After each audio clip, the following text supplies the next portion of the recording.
ብዙ ጊዜ ከምሰማው ነገር ይሄ የአዋቂ ቤት ምናምን ብዙ ሰው አይደፍረውም ምናምን የሚባል ነበረ። እሱ ጋር ግን ወረፋ ነበረ፣ በሚገርም ሁኔታ ማለት ነው። በወረፋ ነበረ ብዙ ሰዎች የሚገቡት ምን የሚሉት እና ምንድን የተፈጠረው ብዬ ጠየኳት።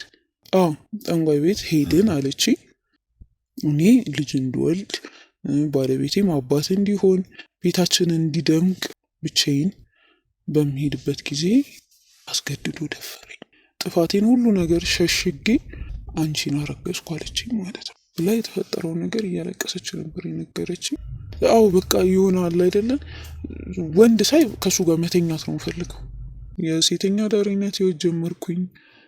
ባሉኝ ዋጋ ነበር የምወጣላቸው።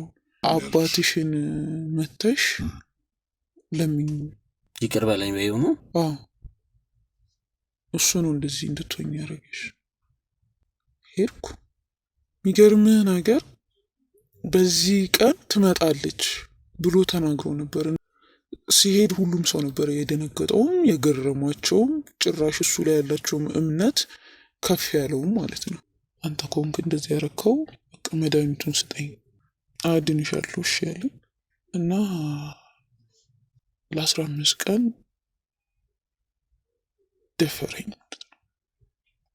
መድኃኒቱ ይሄ ነው አለ። የትም ቦታ አልሄድኩም፣ ቀጥታ እናቴ ጋር ሄድኩኝ። እናቴ እንደ ድሮ ህመምተኛ፣ ይሄ የአእምሮ በሽተኝነት ምናምን የሚባል ነገር አይታይባትም። ሁሉ ነገር ጤነኛ ነው። ሁሉ ነገር ጤነኛ ነው። ገና ይሄ በሽታ ከመጀመሩ በፊት የነበረችው እናቴ ናት የጠበቀች፣ ጤነኛ ሆና ማለት ነው። እና ጤነኛ በመሆኗ ደስተኛ ነበርኩኝ በወቅቱ ማለት ነው። ግን ደግሞ ብዙ ጥያቄዎች ነበሩ። የመጀመሪያው ጥያቄ እንዴት ይሄ ሰው አባት የሆነ ነው? እንዴት የሁሉ ጊዜ ተደበቀ ከእኔ ነው? በጣም በርካታ ጥያቄዎች ነበሩብኝ በውስጤ። እና እንዳገኘኋት አቀፈችኝ፣ ሳመችኝ። እንጃ ያ ቀን በጣም ይከፋ ነበረ። እውነቱን ስነግር ከረዥም ጊዜ በኋላ ነበር ያገኘኋት እናቴን። እና በእርግጥ ጤነኛ መሆኗ ደስ ይላል። ምን ይላል ሱሱ ነገር ደስታ አለው። ጥያቄዎችም ፍራቸው ምኑ። ከዛ የምትወደው ሰው ጋር ደግሞ ሂደ እቅፍ ውስጥ ስትገባ ደግሞ የሚሰማ ከውስጥ የሚወጣ ስሜት አለና እሱን ስሜት ምኑ ብቻ የለቅሶ ጊዜ ነበረን። በጣም አለቀስን፣ ተቃቅፈን ምናለን።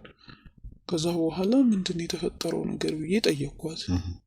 በቃ ማለት ማወቅ አለብን። ከዛ ሰው ጋር የነበረሽ ግንኙነት ምንድን ነው ያልሻል? እኔ ደግሞ የማወቅ መብት አለኝ። ምክንያቱም ይሄ ታሪክ ይሄ ህይወት የኔ ታሪክ ነው እና ምንድን የተፈጠረው ብዬ ጠየኳት። ግማሹ የነገረችኝ ታሪክ ገና በልጅነቴ ሳውቀው የነበረው ታሪክ ነው። እኔና አባትሽ ማለት የሞተው አባቴ ማለት ነው። እኔ የማውቀው አባቴ እሱ ልጅ ለመውለድ በጣም እንፈልግ ነበረ፣ እንሞክር ነበረ። ያልሄድንበት ቦታ የለም። በቃ ያላረግነው ነገር አልነበረም። ያልገባነው ስለት የለም። ብዙ ነገር አድርገን ነበረ፣ ግን አልተሳካልንም። ለመውለድ አልቻለም አለች።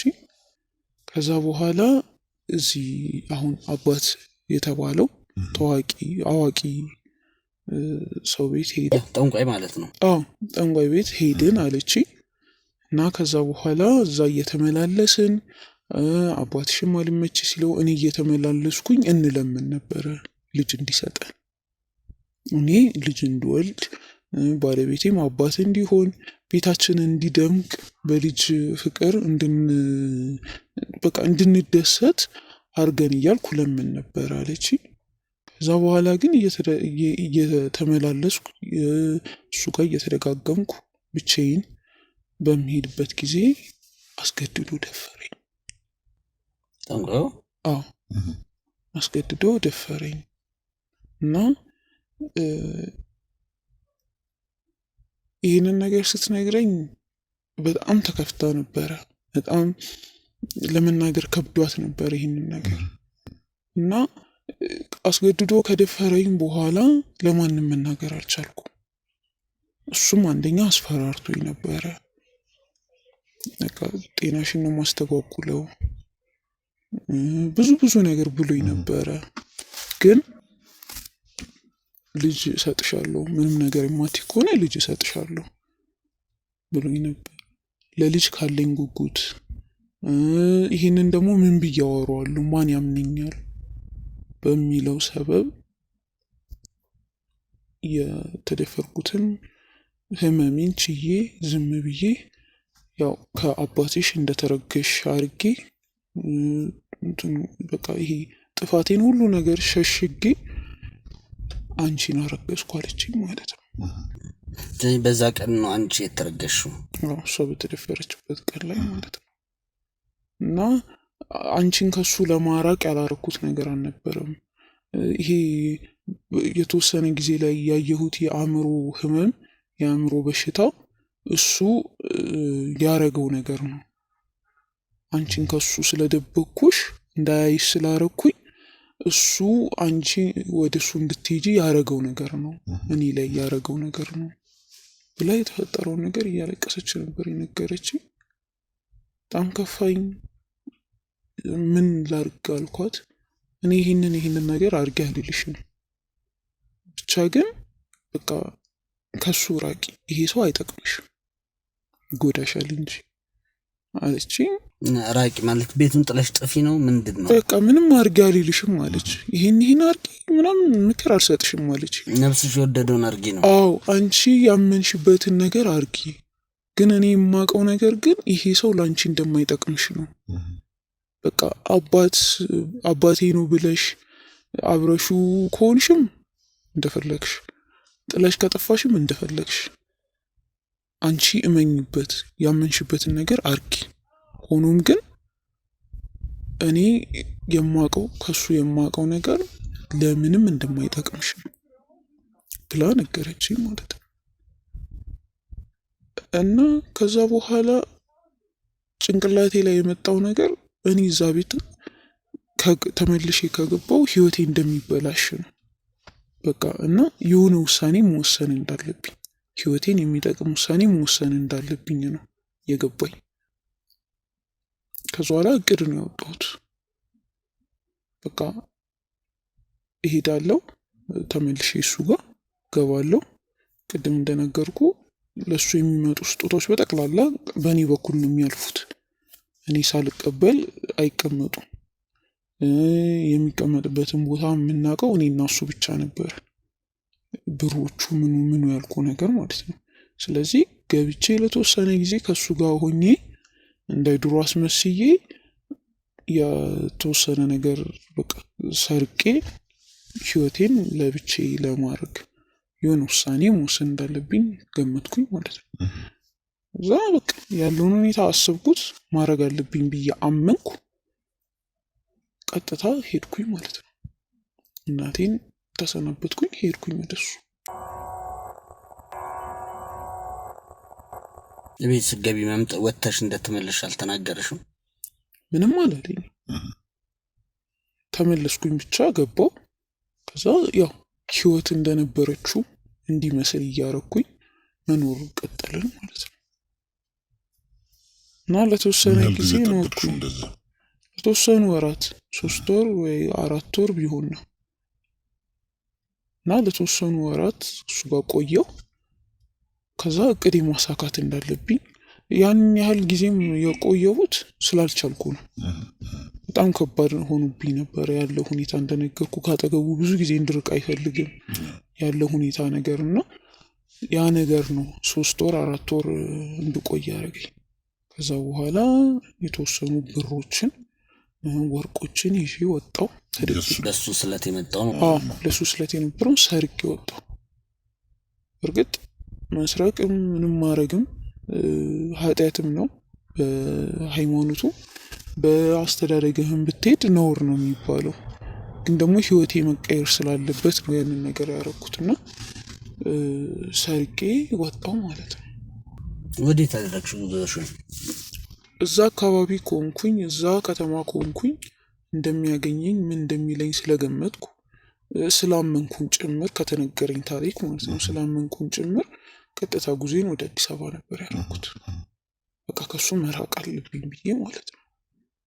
እዛ ወደ አዲስ አበባ በመጣበት ጊዜ ኬላ ላይ ፍተሻ አለ፣ ያው ታውቀዋለህ። እና ብዙ ብር፣ ዶላር፣ ብሮች፣ ወርቆች ምናምን ነበር ይዤ የነበረው እና ፖሊሶች አስወረዱ።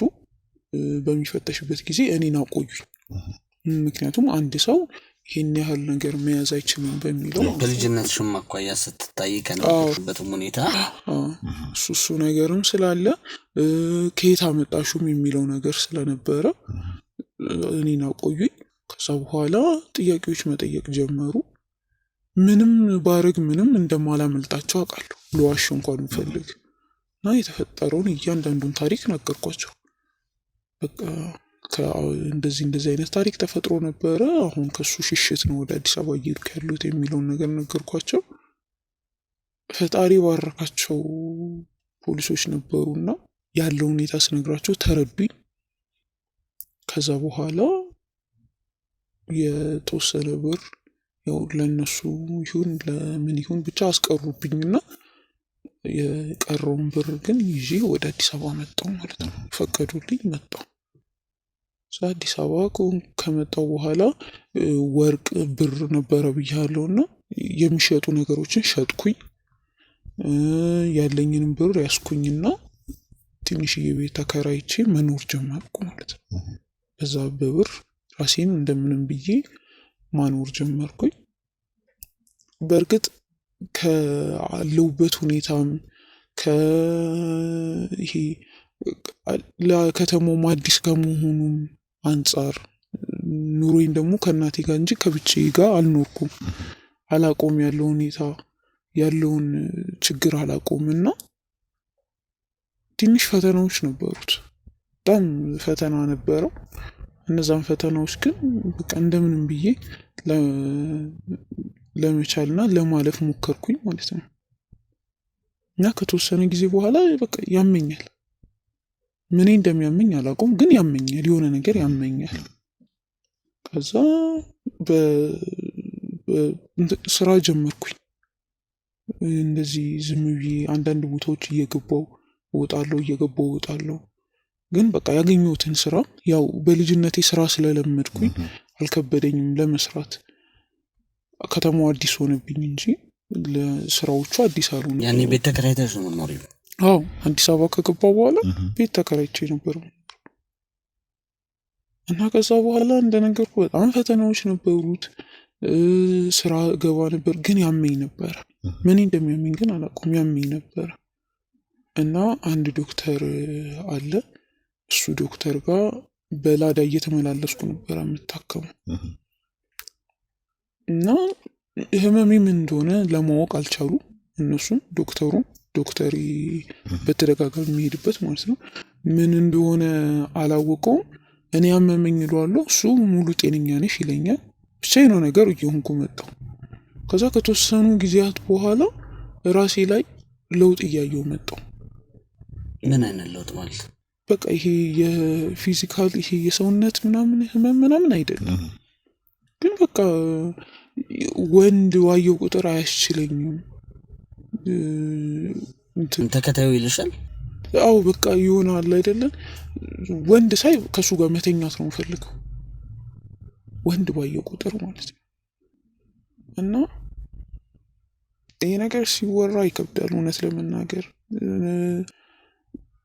ቅድም እንዳልከው ነው፣ ሰዎችን ተመልካቾቻችሁን ለማስተማር ስለሆነ ነው እንጂ ታሪክ ተብሎ የሚወራ ታሪክ አይደለም የኔ ታሪክ። እና ከዶክተሬ ጋር ይሄ ኮንትራት ያስኩት ላዳ ጋር የግብረ ስጋ ግንኙነት ማድረግ ጀመርኩኝ በተደጋጋሚ ማለት ነው። እና በጣም አሁን ላይ ሳስበው ያ ነገር በጣም ይከብዳል። ያለው ሁኔታ በጣም ይከብድ ነበረ። ይሄ ከመጀመሪያ ከላዳ ሹፌሩ ጋር ነበረ ያረኩትና ምንም እንኳን የመጀመሪያ ቢሆንም ግን እሱ ለራሱ ምን ሆነሽ ነው እንዴ? ምንድን ነው እንደዚህ የሚያደርግሽ? ምንድነው ይሄን ተርቦ ስጋ እንዳየ ውሻ አለ አይደለ መንሰፍሰፍ በቃ ስጋው እንዳያመልጠው የሚያደርገው ነገር አለ አይደለ ውሻው በቃ እንደዛ አይነት ስሜት ነበር ያየብኝ እና ምን አይነት ሴት ብትሆኚ ነው እንደዚህ ምናምን አለኝና ተለያየን ከሱ ጋር እሱ መራቀኝ እና ከዛ በኋላ እንደነገርኩ ከዶክተሩ ጋርም ከላዳ ሹፌሩ ጋርም ይህንን ነገር አድርጌያለሁና ከዛ በኋላ ግን ካገኘሁት ወንድ ጋር ነበረ ግንኙነት የማደርገው። ምክንያትሽ ምንድን ነው? ምን እንደሆነ አላውቅም። ብቻ ሳየው አንድ ወንድ ሳየው ከሱ ጋር መተኛትን ነው የምመኘው። ሱስ ነበር የሆነብኝ። ይሄ ከምን እንደመጣ አላወቅሽም? አላወኩም። ከጊዜያት በኋላ ነው እንደነገርኩ አዲስ አበባ ከመጣው ስራ ከጀመርኩ ምን ካልኩ በኋላ ነው ይሄ ነገር የተፈጠረው። የሀበሻ ጨዋታ ቤተሰቦች እንግዲህ ከጥቅርብ እየተጨዋወትን ነው። የተፈጠረውን ነገር እንደነገረችን ነው። ምክንያቱ ምንድን ነው ትላላችሁ? ሀሳብ አስተያየታችሁን በተለመደው አስተያየት መስጫችሁ ውስጥ አስቀምጡልን። ከዚህ መንገድ ደግሞ ትወጣበታለች፣ በዚህኛው መንገድ ብትሄጂ የተሻለ ነው የሚለውን ሀሳባችሁን ንገሯት። ከጥቅርብ ጨዋታችን እንቀጥላለን። ይሄ ነገር እንግዲህ ከዛ ቤት ከወጣሽ በኋላ ከዛ በፊት በህይወትሽ እንዲህ አይነት ስሜት አልነበረም ማለት እንደ ሰው ማንም ሰው ስሜት ይኖረዋል፣ ግን እንደዚህ ጋጥ ወጥ የሆነ ነገር ተፈጥሯዊም አይደለም እና ይህንን ነገር ከዛ ቤት ከወጣሽና እዚህ ጋር ከሱ ገንዘቡን ሰርቀሽ ከወጣሽ በኋላ የተፈጠረ ነገር ነው። ምንድነው? ከዚህ ነገር ውስጥ ለመውጣት ምን ሙከራ አደረግሽ? በቃ ይሄ እንደነገርኩ ነው። ህክምና ቦታ ቢሄድም ህክምና የለውም ነው የሚሉኝ። ሁሉ ነገር ጤነኛ ነሽ እና ምን በሽታ አለብሽ ብለን መድኃኒት እንስጥሽ፣ ጤነኛ እኮ ነሽ ይሉኛል። እና እንትን ሐኪም ቤትም ብሄድ ጤነኛ ነሽ ነው የሚባለው። በቃ እንዳልኩ ነው። ካገኘሁት ወንድ ጋር ተኛለሁ፣ ምንም አይነት ስሜት አይሰማኝም። ከዛ ከተወሰነ ጊዜ በኋላ ስራዬን አቆምኩኝ። ማለት ጥሩ ስራ ነበር የምሰራው በዛ ወቅት፣ በቋሚነት ነበር የምሰራው፣ ጥሩ ስራ ነበር የምሰራው። ከዛ በኋላ ስራዬን አቆምኩኝ በዚህ ምክንያት ማለት ነው። እና ምን ጀመርሽ? በቃ ያለኝን ነገር ሁሉ ነገር ሸጥኩኝ። ምን አልኩ ሴተኛ አዳሪነት ስራ ጀመርኩኝ። እዛ ውስጥ የገባሽው ግን ይህ አሁን በሚሰማሽ ስሜት ምክንያት ነው? አዎ፣ ፈልጌው አይደለም፣ ግን የሆነ ሱስ ሆኖብኛል ያ ነገር። እንግዲህ አስበው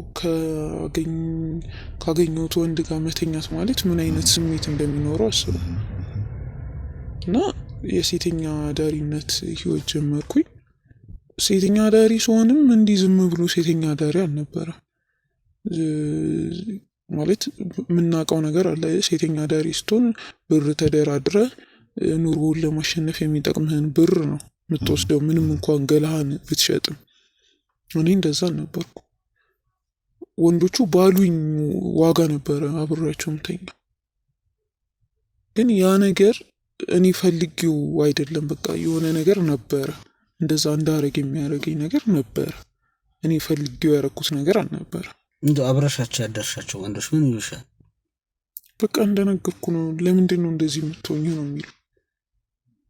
ማለት የማሳያቸው ነገር ይሄ የጤነኛ ግንኙነት አይነት ነገር አልነበረም።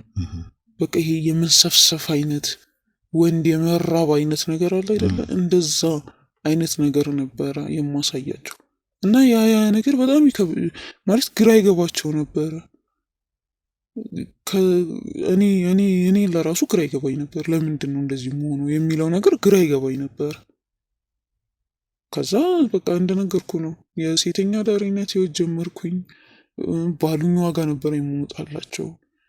ምንም አይነት ክርክር አልነበረም። እኔ ብሩን ሳይሆን በቃ በዛ ሰዓት ከዛ ወንድ ጋር ግንኙነት አድርጌ እንትን ጊዜው ማለፉን ነበረ ስሜቴን ነበር የማየው። ከዛ በኋላ በቃ እየተደጋገመ መጣ ይሄ ነገር እንደ ሱስ አለ አይደለም? በቃ እንደ ሱስ ሁሉ ነገር የማደርገው ነገር እንደ ሱስ እየሆነ መጣ እዛ አብረውኝ ያሉት ይሄ ሴተኛ ዳሪዎቹ ምናምን እንደ አንቺ ምን አይነት ሱሰኛ ብትሆኚ ነው በነፃ እንኳን እስከ መውጣት የደረሹ አይነት የሚል ነገር ይናገሩኝ ነበር። እና ይከብዳል። ለእነሱ ለማውራት በጣም ቀላል ነው ያለው ሁኔታ። እኔ ግን የሆነ የሚያስገድደኝ ነገር ነበረ። ፈልጌው አልነበረም ያንን ነገር ማድረገው። እና አንዳንዴ ሰዎችን ሳንረዳ የምንናገረው የምናደርገው ነገር ሰዎችን ምን ያህል እንደሚጎዳ አናውቀውም። እንዴት ልልህ ነው? እኔ ያኔ ፈልጌው ወድጄው አልነበረም ያንን ነገር የማደርገው። ግን እነሱ እንደዛ ባሉኝ ቁጥር እያዳኑኝ ሳይሆን የሀገራችን አባባል አለ፣ ቁስል ባለበት እንጨት ስደድበት አይነት ነገር እንደዛ ነበር የሚናገሩኝ። ነገር እንደ ጦር ነበር የሚነካኝ ጭንቅላቴን። ማለት ምንድን ነው እያሩክ ያሉት የሚለውን ነገር ግን ተመልሼ እዛ ውስጥ ነኝ። ምክንያቱን አላወቅሽውም እስከዛ ድረስ? ምንም የማውቀው አታውቂም? አላቅም። እንደነገርኩ ነው። በቃ ያለ ሁኔታ እየተደረገ ያለ ሁኔታ ምንድን ነው የሚለው ጥያቄ ጭንቅላቴ ላይ ቢመጣ መልስ አላገኝለትም። መልስ ለማግኘት ሆስፒታል ብሄድም ጤነኛ ነሽ ይባላሉ። አሁን እንግዲህ ከዛ በኋላ ከግንኙነት በኋላ ምንድን ነው አንቺ የሚሰማሽ? በቃ ምን ጸጸት ወይስ ምንድን ነው ይሰማሻል? ምንም አይሰማኝም። በቃ ድጋሚ ደግሞ ስወጣ ደግሞ ሌላ ወንድ ነው ደግሞ የምፈልገው። ውድ የሀበሻ ጨዋታ ቤተሰቦች ትቅደም ጋር እየተነጋገርን ያለ ነው። ይህ እንግዲህ ከዛ በኋላ ከአባቷ ቤት ከወጣች በኋላ የመጣ ልዩ ባህሪ ነው። ለዚህ ምክንያቱ እንደሆነ አላወቀችም። ትንሽ ከበድ ያለ ነገር ሆኖባታል። ምንድን ነው መፍትሄው? እስቲ በዚህ ላይ ሙያዊ የሆነ ሀሳባችሁን አስተያየታችሁን ይሻላል የምትሉትን መንገድ ጠቁሟት። እንግዲህ ይሄ የሀበሻ ጨዋታ ይሄ መድረካችን አንዱም ትልቁ ነገሩ ሰዎች ሀሳባቸውን ጭንቀታቸውን ለሰው ማይነግሩትን ሚስጥር በይፋ ተናግረው ከእናንተ የሀበሻ ጨዋታ ቤተሰቦች ሀሳብ አስተያየት ለማግኘት ነው። እና ሀሳብ አስተያየታችሁን ንገሯት። ሌሎቻችሁም ደግሞ በእንዲህ አይነት ጉዳይ ውስጥ ያላችሁ ሰዎች ኑና ሸክማችሁን አራግፉት። ተባብረን መፍትሄ አብረን እንፈልጋለን። እና ትቅደም ምንድን ነው ያደረግሽው ከዛ በኋላ? ያው እንደነገርኩ ያሳለፍኩት ጊዜ በጣም ከባድ ጊዜ ነበረ እና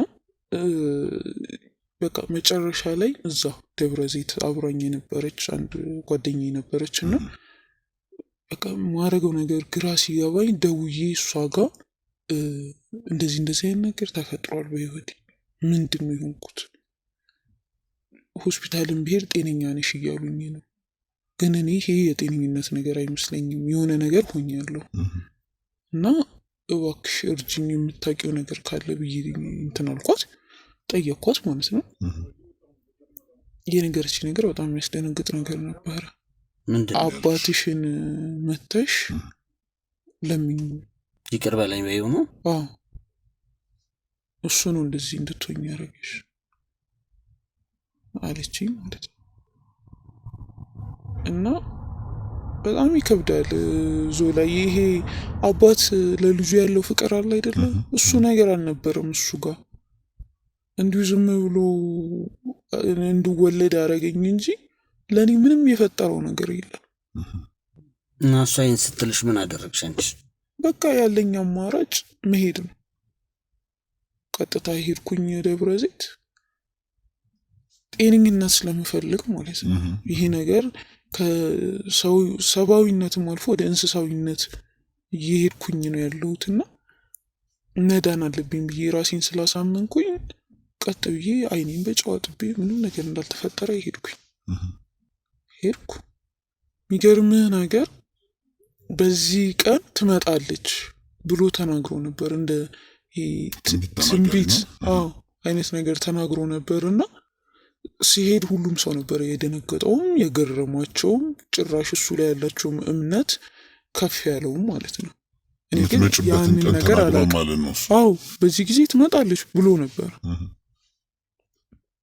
ሄድኩ፣ ለመንኩት፣ አድነኝ፣ አንተ ከሆንክ እንደዚህ ያረከው በቃ መድኃኒቱን ስጠኝ መዳን እፈልጋለሁ አልኩት ማለት ነው። እና አድንሻለሁ እሺ ያለኝ ለ15 ቀን ደፈረኝ ማለት ነው። ማሱ ያው 15 ቀን ሙሉ 15 ቀን ሙሉ እዛው እሱ ቤት መድኃኒቱ ይሄ ነው አለ። መቼስ ፈልገህ ከአባት ጋር ግንኙነት አታረግም፣ የፈለገ ነገር ቢፈጠር ማለት ነው። ማለት በሰብአዊ ጭንቅላት ስታስበው ልትሞት ነው እንኳን ተብለ ከአባት ጋር ወይ ከእናት ጋር ግንኙነት አታረግም። ግን እኔ ላይ የደረሰው ታሪክ ግን እንደነገርኩ ነው። ለማመንም ለመናገርም በጣም የሚከብድ ነገር። እሱስ እንደው በጤነኛ አይምሮ ነው ይሄን ያደርግ የነበረው ወይንስ እዛው እሱ ላይ የሰፈረበት መንፈስ ነው ይሄን የሚያስደርገው?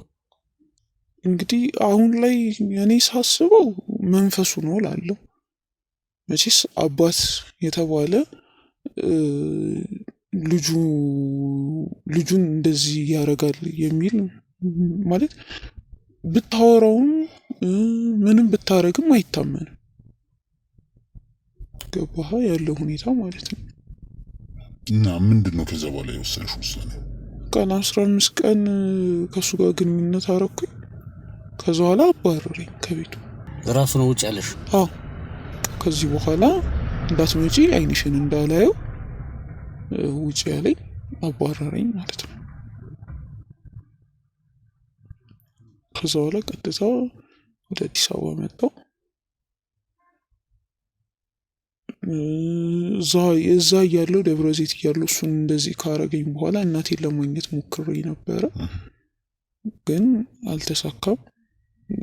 ገዳም ገብታለች። ያለው ሁኔታ ያው ያስገባል። እውነት ለመናገር እኔም ንጹህ ብሆን ኖሮ ብገባ ደስ ይለኝ ነበረ ካሳለፍነው ህይወት አንጻር ማለት ነው። ከዛ ወደ አዲስ አበባ ተመለስኩኝ። ያኔ ከሱ ጋር ከመሄዴ በፊት ያለው ነገር እንደዛ ባልሆንም ግን አዲስ አበባ ከመጣው በኋላ ይሄ ነገር ከተፈጠረው በኋላ ወሰድ መለስ ያደርገኝ ነበር። ሱሰኝነቴ በቃ የሆነ ጊዜ ላይ ለምሳሌ ለሳምንት ሊሆን ይችላል ካገኙት ወንድ ጋር ልተኛ እችላለሁ።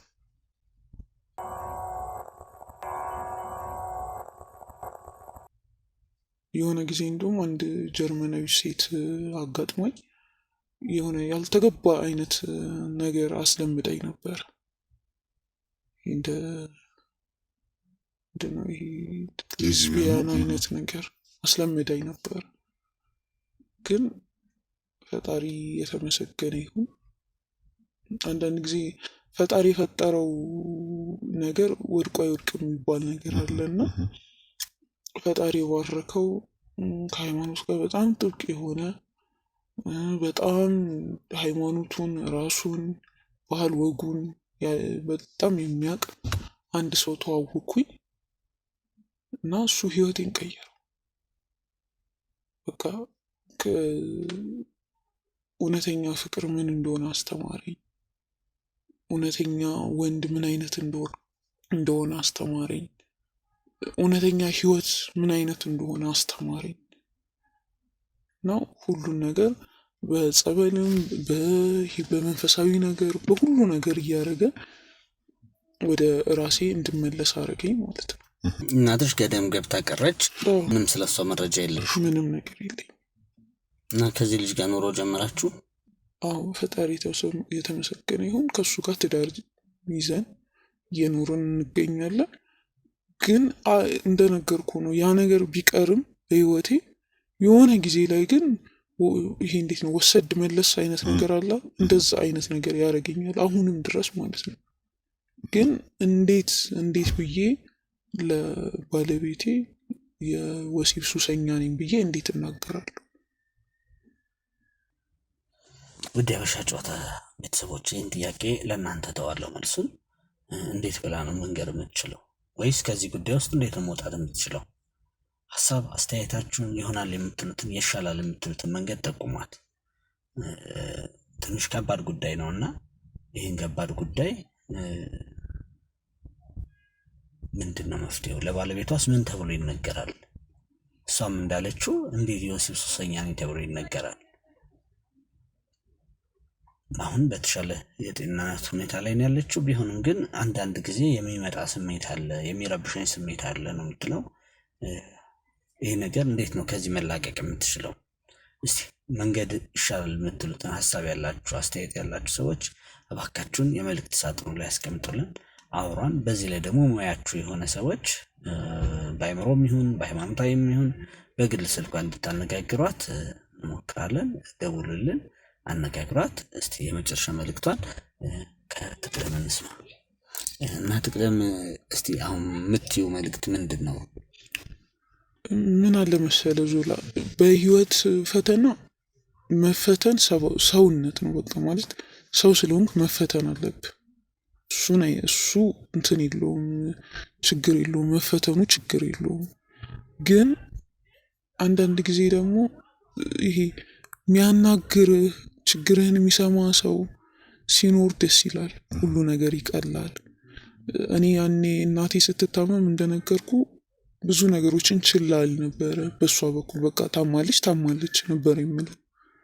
ግን እንክብካቤ ባረግላት፣ ይሄ ታሪኮችን ለመስማት ብሞክር ብዙ ነገር ምናልባት ሊለወጥ ይችል ይሆናል ብዬ አስባለሁ። እና ይሄ እንደዚህ በአእምሮ ጭንቀት፣ በተለያዩ ነገር የአእምሮ ችግር የሚያጋጥማቸውን ሰዎች ችላ ባንላቸው ባይ ነኝ። የሆነ ቀርበን ብናናግራቸው፣ ብንንከባከባቸው ብዙ ነገር ይስተካከላል ብዬ አምናለሁ። ከዛ ውጭ ግን እኔ መዳን እፈልጋለሁ፣ ከዚህ ነገር መዳን እፈልጋለሁ። ይሄ ነገር ከውስጤ እንዲወጣ እፈልጋለሁ። ከባለቤቴ ጋር እንደነገርኩ በጣም ደስ የሚል ጊዜያቶች አሉ በህይወታችን።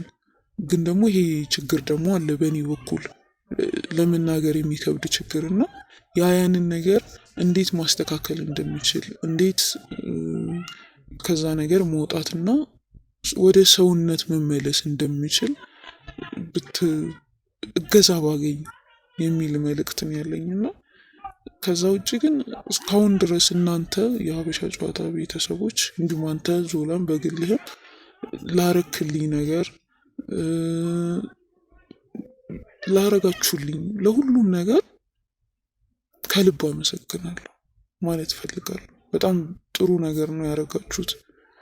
እስከዛሬ ቪዲዮዎቹን በማይበት ጊዜ ውሸት ምናምን ይመስለኝ ነበረ ያለው ሁኔታ፣ በቃ ያለው ታሪክ ውሸት ይመስለኝ ነበረ። ግን አሁን ላይ እናንተ ጋር መጥቼ ይህንን ነገር ቀሎኝ እንዲሄድ ስላረጋችሁኝ፣ ታሪኬ እንድናገር ስላረጋችሁኝ ከልብ አመሰግናለሁ ማለት እፈልጋለሁ። እንግዲህ ውድ የሀበሻ ጨዋታ ቤተሰቦች ከትቅደም የነበረን ጊዜ ይህን ይመስል ነበረ።